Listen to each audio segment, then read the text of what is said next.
Hi everyone, welcome back. We've got a brand new story to share with you. So let's begin. My name is Wayne. Some people mistake kindness for weakness, patience for stupidity, and accommodation for submission. For years, I had been the husband who bent over backward to keep the peace, who apologized first and compromised most, who chose harmony over being right. But when my wife stormed out that night, thinking she was calling my bluff with another one of her dramatic exit threats, she discovered that even the most patient person has limits.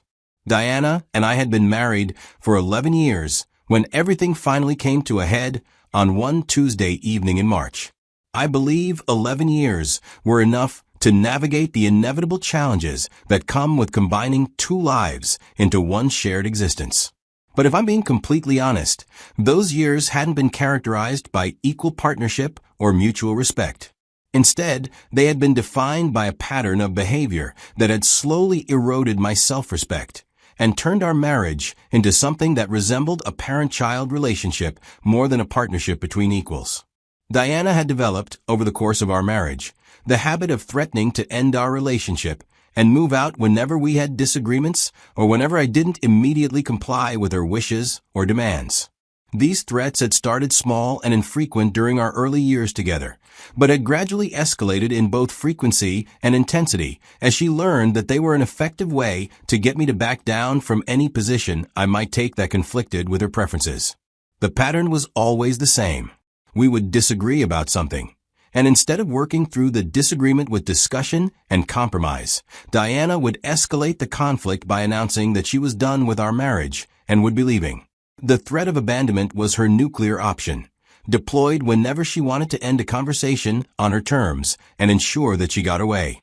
For the sake of maintaining peace in our household and preserving what I believed was the fundamental stability of our marriage, I would inevitably be the one to fold. I would beg her not to leave, apologize for whatever position I had taken that had triggered her threat, and allow her to get her way on whatever issue had sparked the conflict. This cycle had repeated itself hundreds of times over the years, with me consistently choosing temporary peace over standing my ground on any issue that mattered to me. Being the one to compromise and apologize first had allowed our marriage to last for 11 years when it probably should have ended much sooner. But instead of recognizing what I was doing as a sacrifice and an accommodation for the sake of our relationship, Diana had come to see herself as simply being right about everything. In her mind, my willingness to back down wasn't evidence of my commitment to our marriage. It was confirmation that her positions were correct and that I was wrong to ever disagree with her in the first place. This dynamic had fundamentally altered the balance of power in our relationship, creating a situation where Diana felt entitled to make unilateral decisions about our shared life while expecting me to provide the financial and emotional support that made her choices possible. She had learned that she could get her way on virtually any issue by threatening to leave, and I had learned that avoiding conflict was easier than standing up for my own needs and preferences. The most significant example of this pattern occurred over a year ago, when Diana had made the unilateral decision to quit her job at a local insurance agency without consulting me or discussing the financial implications of her choice. She had simply announced one day that she was tired of working and had decided that she deserved to take some time off to focus on herself and explore other opportunities. Diana had been earning a decent amount a year at the insurance agency, which wasn't a fortune but represented a significant portion of our household income.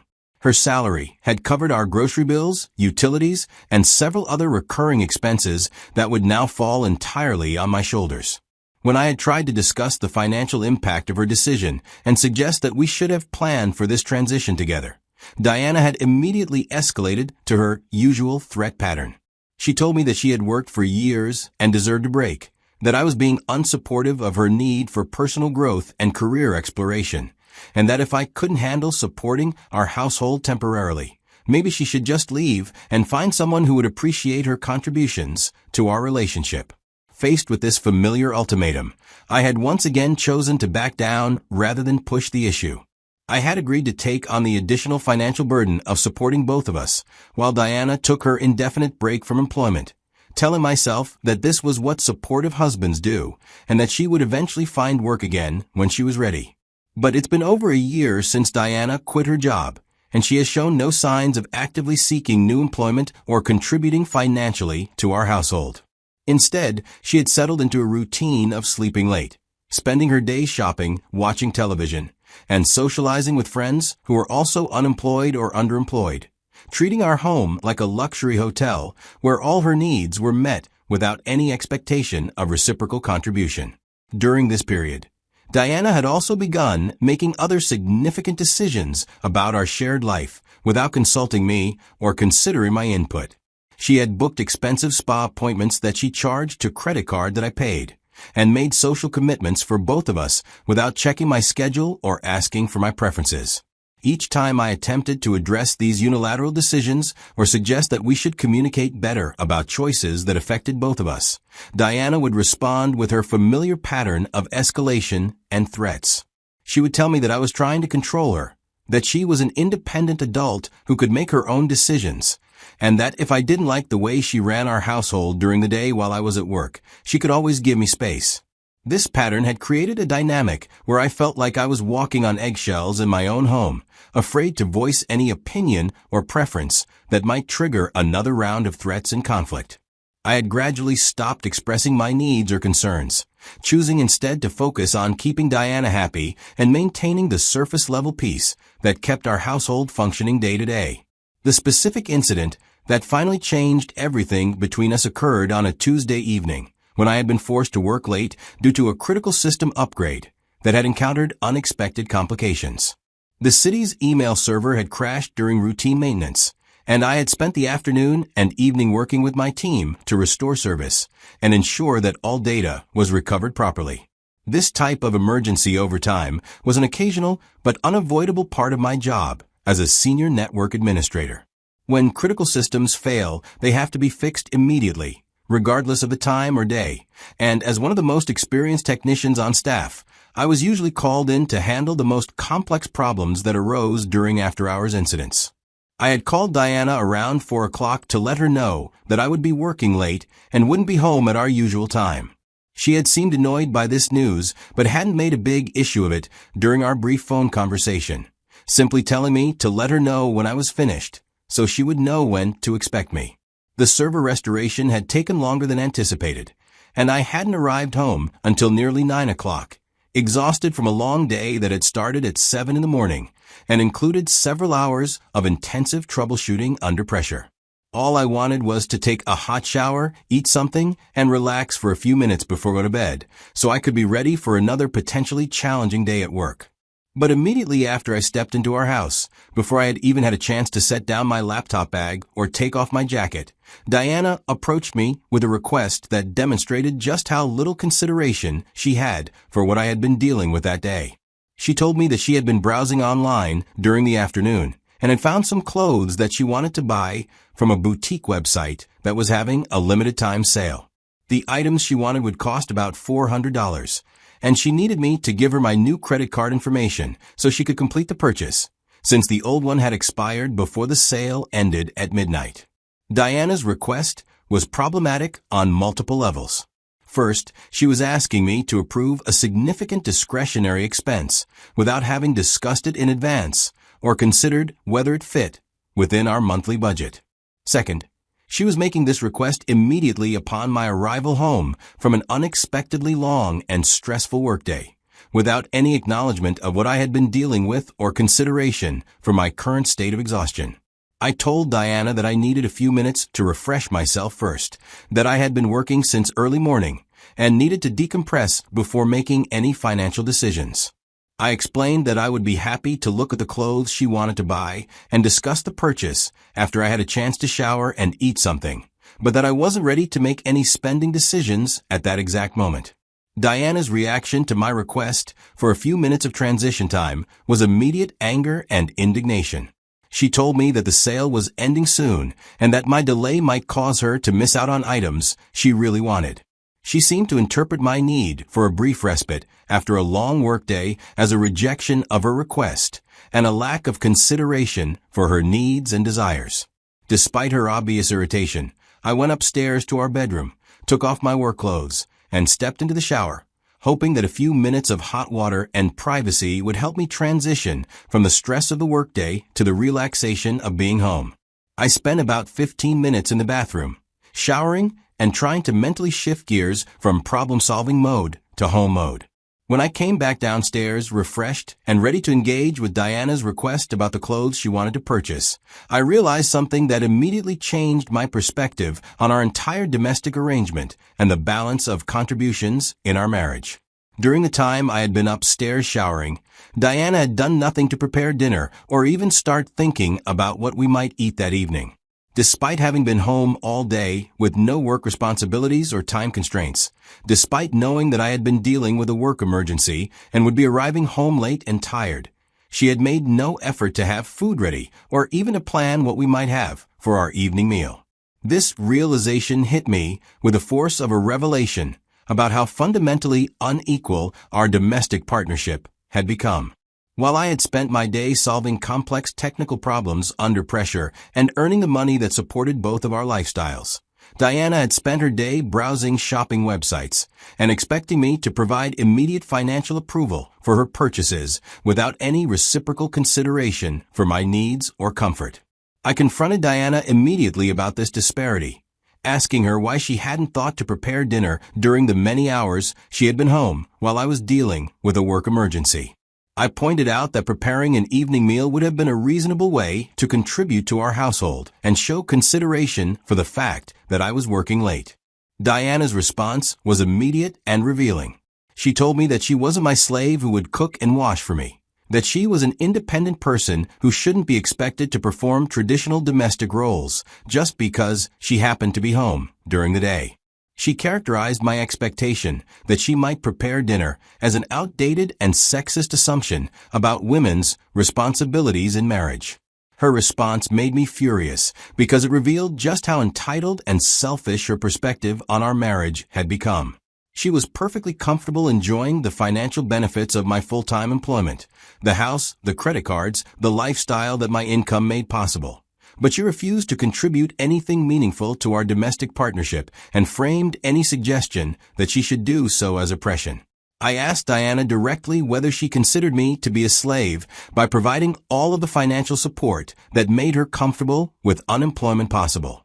I pointed out that while she was characterizing household contributions as slavery, she seemed perfectly comfortable with me working full-time to support both of our lifestyles without any expectation that she should contribute financially or domestically to our partnership. The question exposed the fundamental hypocrisy of Diana's position. She wanted the benefits of being financially supported without any of the responsibilities that might reasonably come with that arrangement. She wanted to frame herself as an independent person while being completely dependent on my income for her survival and comfort. Our argument escalated quickly as Diana realized that I was not going to back down from this confrontation the way I had backed down from previous disagreements. Instead of addressing the legitimate points I was raising about the inequality of our domestic arrangement, she moved immediately to her familiar pattern of escalation and threats. Diana announced that she was moving out that night and that I should not contact her again. She delivered this ultimatum with the same dramatic flair and confident expectation that I would fold that had characterized her previous threats over the years.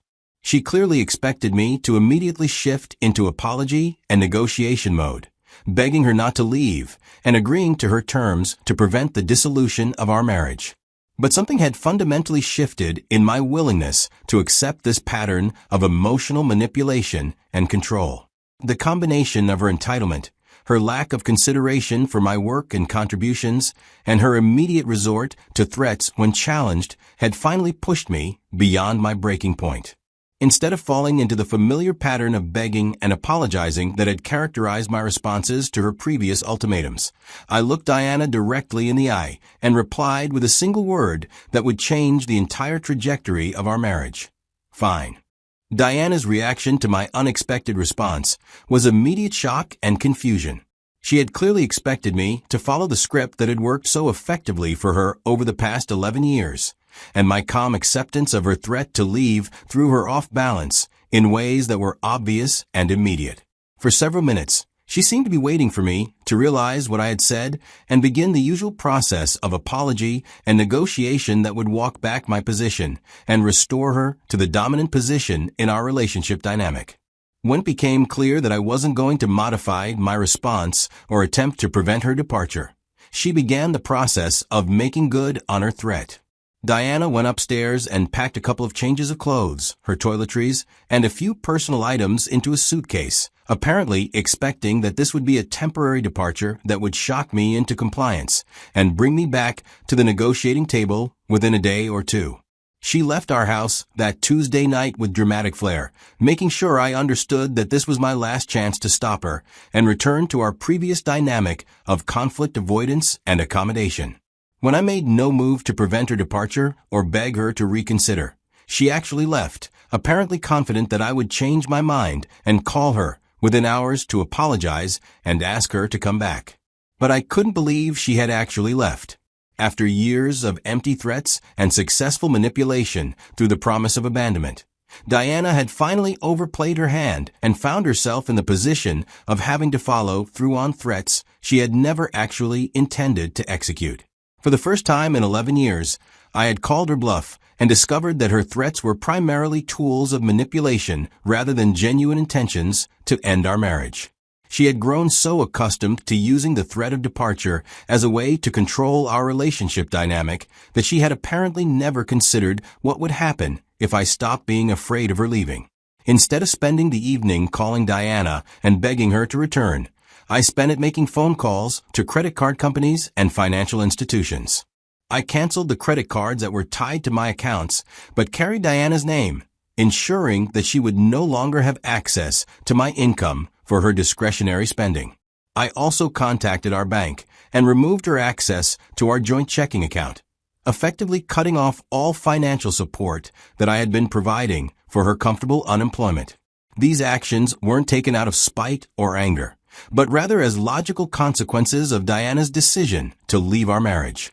If she were truly independent and didn't want to be in a partnership with me, then she should be responsible for supporting herself financially rather than continuing to benefit from my income while rejecting any reciprocal responsibilities or commitments. I also began researching divorce attorneys and the legal requirements for ending our marriage in our state.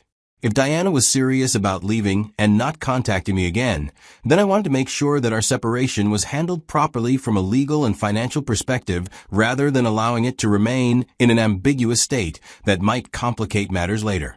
For days, I heard nothing from Diana. I went to work as usual, managed our household by myself, and began adjusting to the reality of living alone after 11 years of marriage. The house felt different without her constant presence and demands, but it wasn't unpleasant. If anything, it was peaceful in ways that I had forgotten were possible. But on Friday morning, 3 days after Diana had left with such dramatic finality, I heard knocking at our front door. When I answered it, I found Diana standing on our doorstep, clearly distressed in ways that suggested she had been forced to confront the practical realities of supporting herself without access to my income and resources. She began begging me to let her back into the house and to restore our marriage, apologizing for leaving and promising that she would never threaten to leave again. She claimed that she had learned her lesson about taking our marriage and my support for granted, and that she was ready to be a better partner who contributed more meaningfully to our domestic life. But Diana's panic and distress weren't primarily motivated by missing me or realizing that she valued our marriage. They were motivated by her discovery that I was already making arrangements to divorce her and that her comfortable lifestyle was in jeopardy due to the financial changes I had implemented. During her 3-day absence, Diana had apparently tried to use the bank access that she had grown accustomed to having, only to discover that these resources were no longer available to her. She had been forced to rely on her limited savings and the charity of friends for basic needs like food and shelter, giving her a quick education in what her life would look like without my financial support. She had also somehow learned that I had been consulting with divorce attorneys. The realization that I was taking concrete steps to legally end our marriage, rather than simply waiting for her to return on her own terms, had apparently shocked her into understanding that her familiar pattern of threats and manipulation was no longer effective. Diana's attempts to reconcile were desperate and manipulative, alternating between promises of reform and attempts to guilt me into resuming our previous dynamic.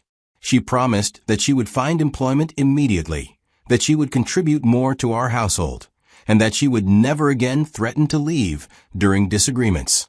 But her promises rang hollow because they were motivated by panic about her financial security rather than genuine recognition of the problems in our relationship or commitment to addressing them.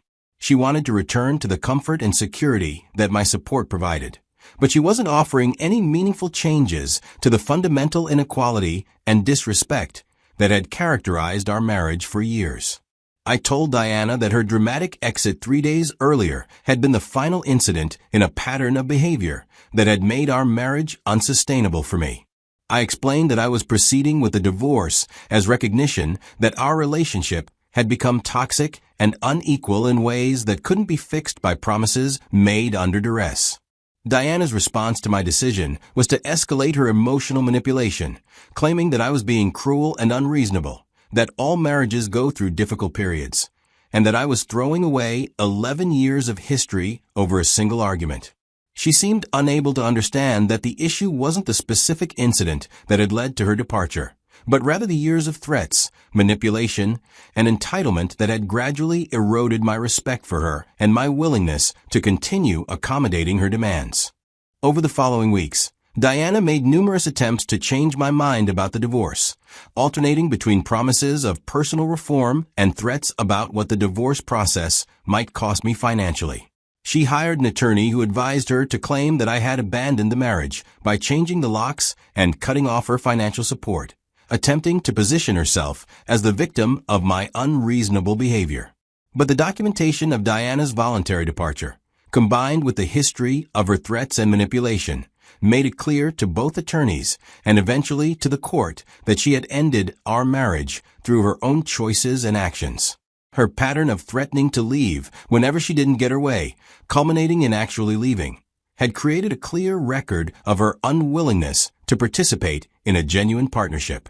The divorce process took several months to complete, but ultimately resulted in a settlement that reflected the reality of our financial situation and contributions during the marriage.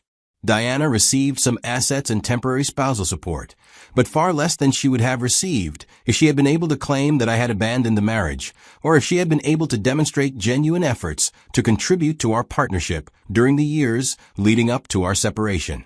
Looking back on those 11 years of marriage, I can see that I had enabled Diana's manipulative behavior by consistently rewarding her threats with compliance and accommodation. My desire to avoid conflict and maintain surface-level peace had gradually created a dynamic where she felt entitled to control our relationship through emotional manipulation, and where I felt trapped by my own commitment to making the marriage work. The night when Diana announced that she was moving out and told me not to contact her again had actually been a gift, even though it didn't feel like one at the time. Her ultimatum had finally forced me to confront the reality that our marriage had become something that served her interests, while undermining my own well-being and self-respect. By responding fine, instead of falling into the familiar pattern of begging and apologizing, I had discovered that Diana's threats were primarily tools of control rather than genuine expressions of her willingness to end our marriage. She had grown so accustomed to using the fear of abandonment to get her way that she had never actually prepared for the possibility that I might accept her departure rather than fight to prevent it. The decision to cancel her access to financial support had been a practical response to her stated intention to end our marriage and not contact me again. If she was truly leaving and wanted independence, then she should have been prepared to support herself financially rather than expecting to continue benefiting from my income while rejecting the responsibilities that come with partnership. The woman who had spent years threatening to leave whenever she didn't get her way had finally discovered what happened when someone called her bluff and was prepared to accept the consequences of her threats. Sometimes the most important word you can say in a relationship is fine, especially when you mean it.